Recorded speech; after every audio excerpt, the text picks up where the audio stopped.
What is the name of the disease characterized by high levels of sugar in the blood?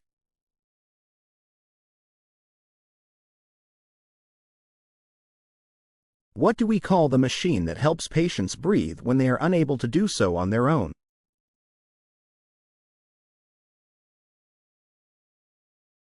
What do we call the injection given to prevent certain diseases?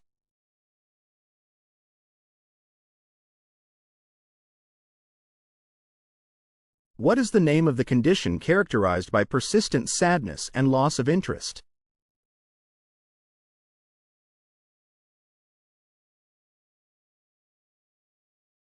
What is the term for the healthcare professional who examines and treats disorders of the feet?